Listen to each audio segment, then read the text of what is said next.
how hard is it as a CEO of a junior company to deliver shareholder value or to control the components which you think will deliver shareholder value? Because the things which so far you've told me would deliver shareholder value have seen a negative effect. What's going on? You went from, we want to deliver 400,000 to 500,000 ounces to show analysts, I think you quoted to me, that we are doing something. Things are progressing. You then decided not to.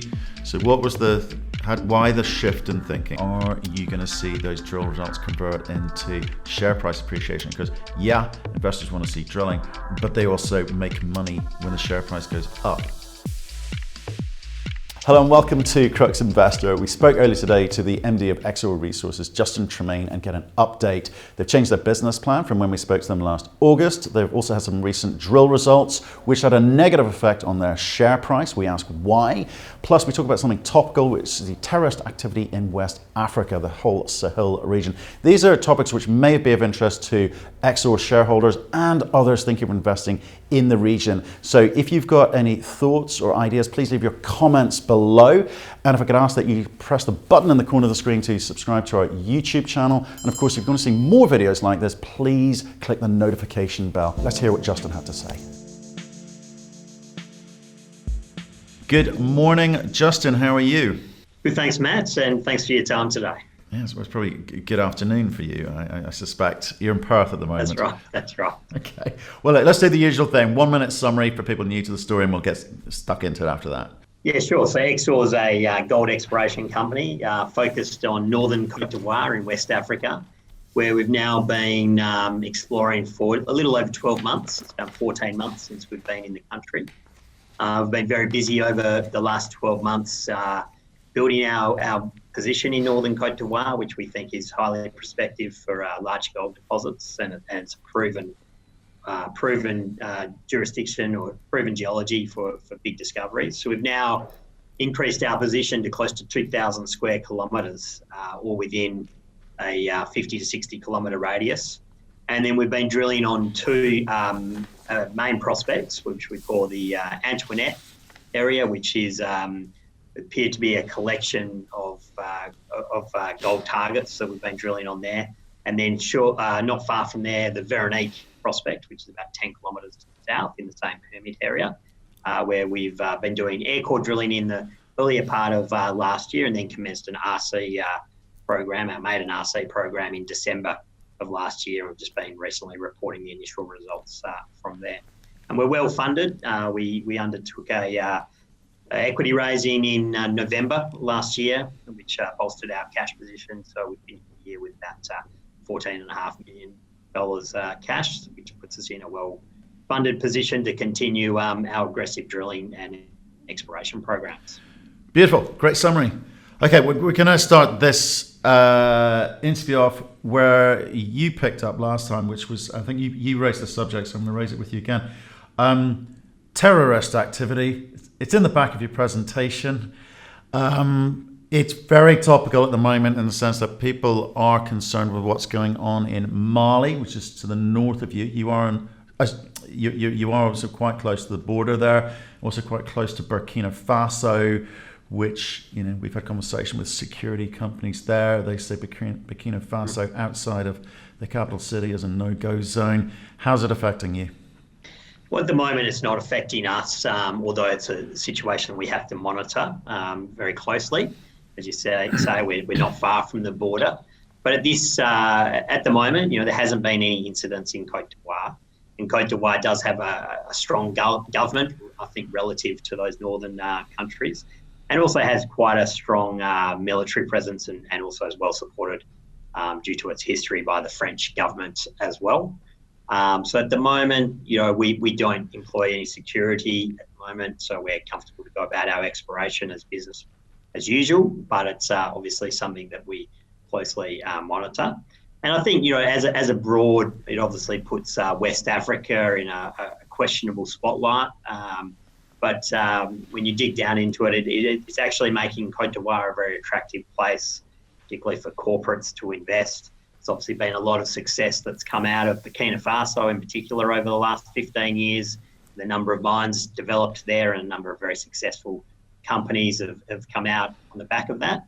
And like all companies are always looking to grow, and I think it'd be very difficult at the moment to grow through exploration in countries like Burkina and Mali. So a place like Côte d'Ivoire, which hasn't had the same exploration focus as those countries due to its own political issues back in the early 2000s. But now, given it's been very stable for the last 7 or 8 years, and it has the same geology, but just hasn't had the exploration focus. Now, given the security situation to the north, it's making Côte d'Ivoire a very attractive place for corporates in particular to invest.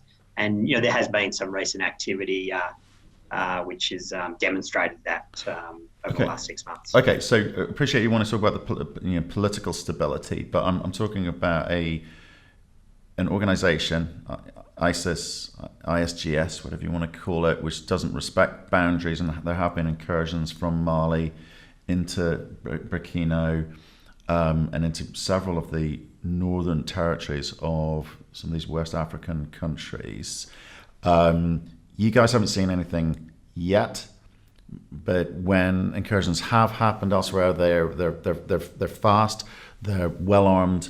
There's a lot of them, and they're taking out, police stations of 80 people. Like 3 weeks ago, 70 plus police wiped out before Christmas and December. Same thing, about 80 plus police wiped out. These are well armed people. Are you more or less nervous than you were when we spoke in August? Oh, I think equally. I don't think our position has changed, and our position on the ground hasn't changed. It hasn't got to the stage where we've decided to, employ security. So, I don't think our assessment has really changed over the last 6 months. As I said, it's something that we monitor very closely. It is partly related, I believe, to the political stability. I mean, these groups do definitely take advantage when there is a period of political instability. That's when they take advantage, and there's not a strong government to govern the country, and that's when these groups really take advantage of that. So I think it is sort of linked to the political situation, and I think that's some of the issues that you're seeing in Burkina Faso and Mali. Okay, and do you think like producing companies are more susceptible to activity than exploration companies? Because there's a monetary component to this, which again we've seen that in oil in the east of Africa, where when there's oil to be taken and sold, you do see a lot more activity. Do you think that you're for benefiting sure? Like from a that? mining operation is definitely a bigger target. It's a more visible target. Exploration, you can keep a low profile, so it's not as visual. So I think a mining operation is definitely a more obvious target. Having said that, I guess, a mining operation has the benefit of being in one place, so you can employ security and you can install fencing and you can, can protect that area, whereas exploration, you're obviously moving around a lot more. And so I think, that's coming back to my point in Burkina and Mali, undertaking exploration to grow a company beyond its existing operations in those countries with the security issue becomes difficult, because you can't provide the same security for an exploration team as you can for a mining operation. Okay, look, I appreciate you covering that. We need to talk about it because everyone's talking about it. Okay, so thanks for sharing your view. You said when we spoke last, we were talking about strategy and plans. You were going to deliver a maiden resource in September. Did that happen? No, we haven't delivered that maiden resource at the moment. We came out to the market and said we wanted to undertake more drilling. Right. So we drilled on resource drilling, which we drilled on 40 metre spacing, so sufficient for a resource, about 1,000 metres of strike on our Antoinette Central discovery. And then we undertook shallow air core drilling, which is just in the top 30 metres over another 900 metres of extensions to the south of that 1,000 metres that we've already drilled. And we got positive results there, and so we decided we wanted to follow that up with further RC and infill drilling and bring that into a maiden resource. Okay, we'll talk about that. We will talk about that in a second, but I want to understand why. You went from, we want to deliver 400,000 to 500,000 ounces to show analysts, I think you quoted to me, that we are doing something. Things are progressing. You then, although you did say it was a bit of a debate at board level. You then decided not to. So what was why the shift in thinking? What went on in the discussions in the board? Well, really feedback from shareholders that they were very pleased with the drilling results that we're putting out and just wanted to see us continue to drill. And if you go back to the interview, really our strategy here is to define a plus 2 million ounce resource. So any resource that we put out back then or in the near future would be very much a maiden resource and an interim step. It's not our end game. So it's not like we want to define 500,000 ounces and be done with that. We're really in our strategy is to define 2 million ounces. So it's really just a stepping stone. And as I said, our shareholders were very comfortable as to continue to drill and to step out to progress quicker towards that ultimate end game. Right, and so. But it was, as you say, something we debated about putting out, saying that's tangible, I guess, for people to be able to look at, and it's an ongoing debate. And as I said, we've done sufficient drilling over 1,000 metres now to do that, if we so wish. But we really just wanted to test some of these extensions, particularly over January and February. No, I appreciate that, because I did ask the question, why do that and why not continue to drill at the time? And it's good that you're listening to shareholders. So it's got nothing to do with the fact that the results didn't give you the kind of data that you wanted. No. You felt the results were good, and it's going to give you the scale, not just the grade, but the scale of operation which you're seeking, this 2 to 3 million ounces you previously talked about. Yeah, absolutely. And I think, particularly sophisticated investors can look at our drilling results. It's very transparent nowadays, and can make their own estimate of what we've drilled so far. And yes, certainly from what we wanted to get to, we sort of achieved that. But now it was a matter of testing whether we can continue to grow that deposit in particular. Right. And also we wanted the opportunity to go and test some of these other targets, for instance, Veronique, which we've put some recent results out over the last few weeks. Right, so you don't feel, okay, again, I'm just going back to what you told me at the time. You said this was about that Maiden resource is important because it adds value for shareholders, but you found a different way of adding value for shareholders, you think, by continuing to drill. Yeah, I think that's right. As I said, our investors, particularly, I guess, our major investors, longer-term investors, are really there for a 2 million ounce resource that's going to be a standalone project rather than a 500,000 ounce resource, which would be a stepping stone. And I think, those shareholders can make their own estimate as to where we're at any particular time based on the drilling results published. Okay, so let's come down to that, because obviously you're a relatively new company with a lot of cash, which again I want to talk about, because you raised a little bit more money, which is excellent, better position than most people. But let's talk about that shareholder value creation. Okay, so you felt Maiden Resource would do that, but you've decided to kind of change that, well, not deliver that, but delay the delivery of that and keep drilling. I get it, but if I look at your share price from when we spoke, from 8 cents, you're at 6 cents today. You saw an initial sort of flourish when in September, lasted a brief moment. Your drill results, which you announced recently, again, didn't really have the impact, saw some big selling going on. How hard is it as a CEO of a junior company to deliver a shareholder value, or to control the components which you think will deliver shareholder value? Because the things which so far you've told me would deliver shareholder value have seen a negative effect. What's going on? Yeah, well, I think our share price sort of did rally up until October, November. I think it touched sort of 10 cents. I remember we started the year last year at about just under 5 cents when we went into this project. Yeah. And then we raised some money. But it is challenging. You do sort of live and die by your next set of drilling results, particularly with the retail investors. Who are probably a little bit more short-term sighted and want to see the next lot of drilling results.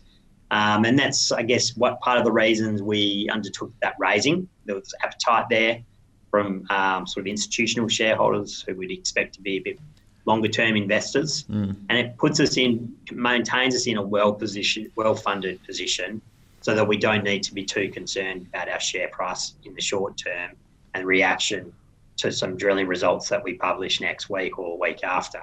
Yeah.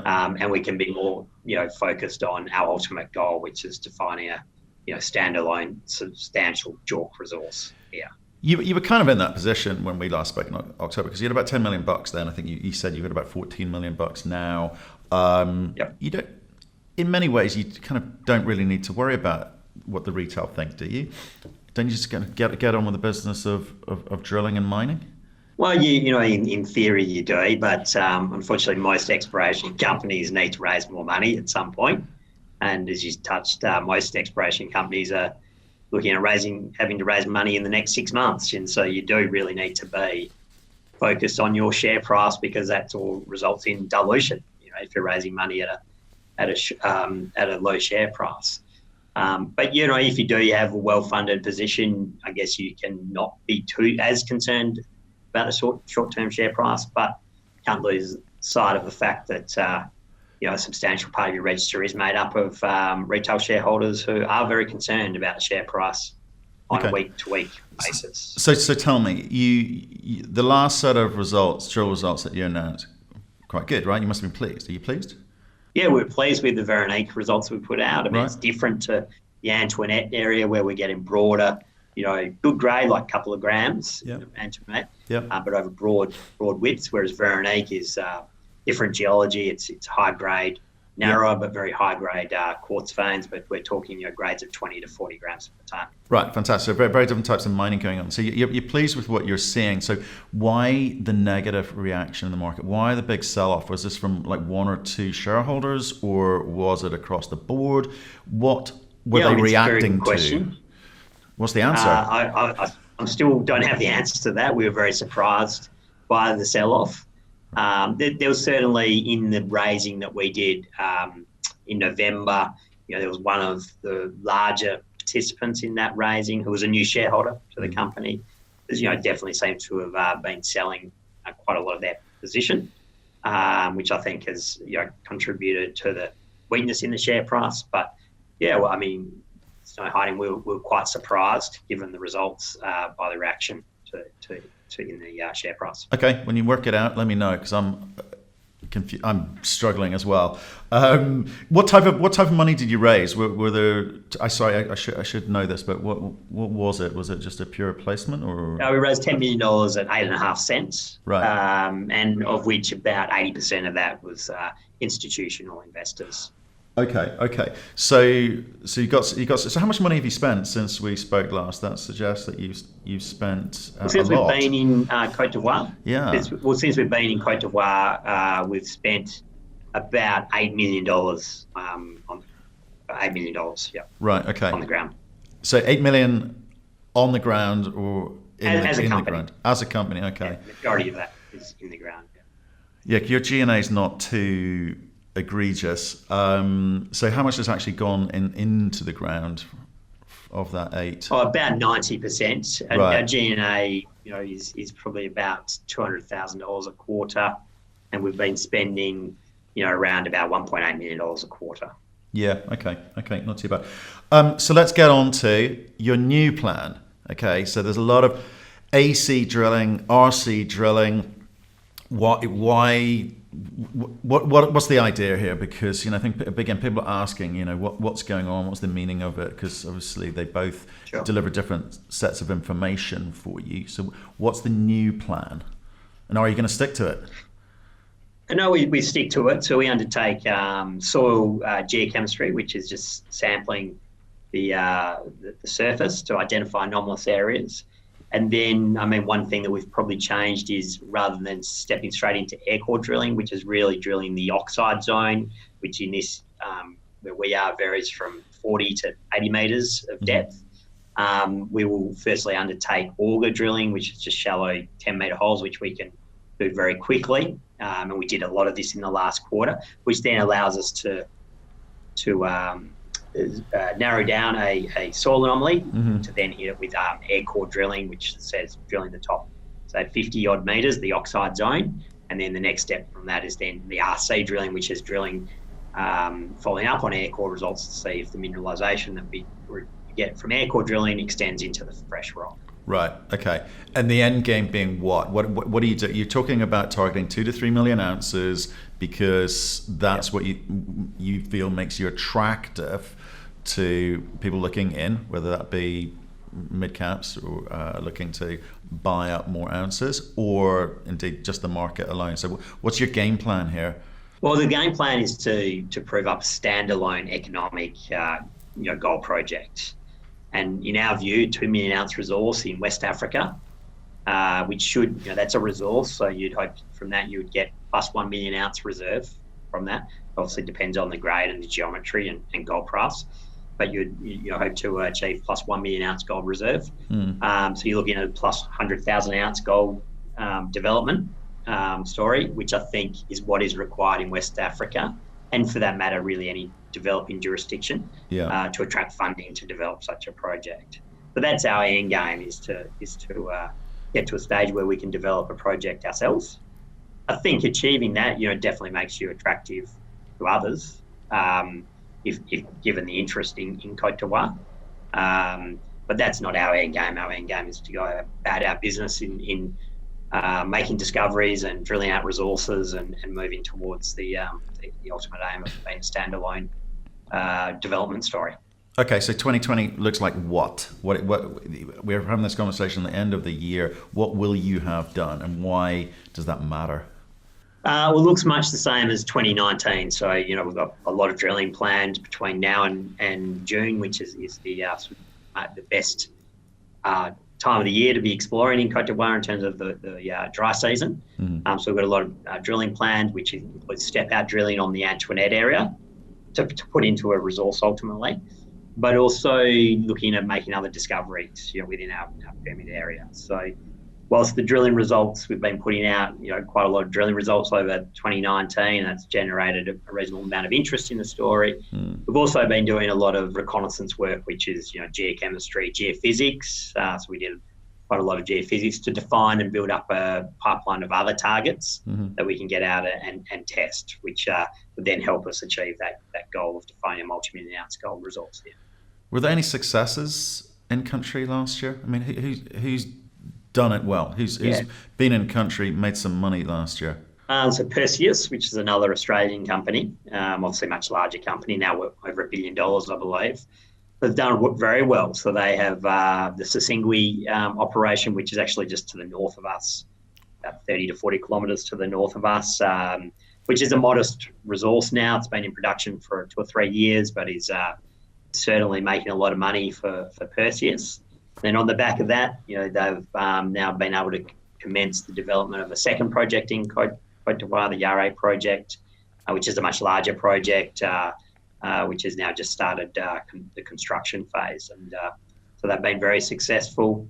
And then you've seen the other companies such as Endeavour, I think, have been quite successful in the country as well with their Ity operation.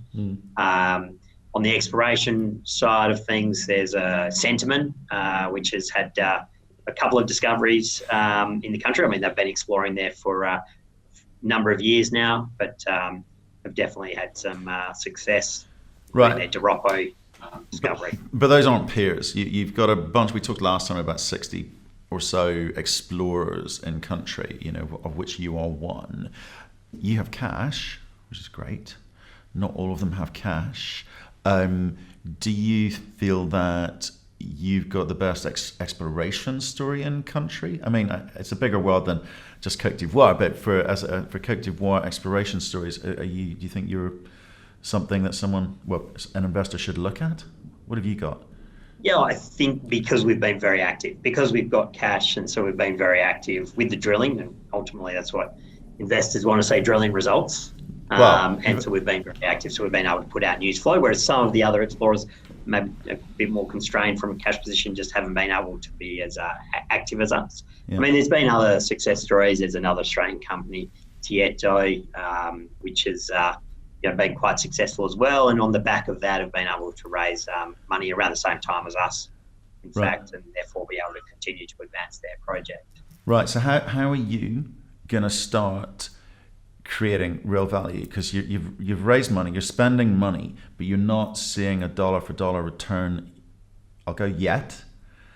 Are you going to be able to do that this year? Are you going to see those drill results convert into share price appreciation? Because yeah, investors want to see drilling, but they also make money when the share price goes up if they decide to cash in, clearly. So what are you going to do for them?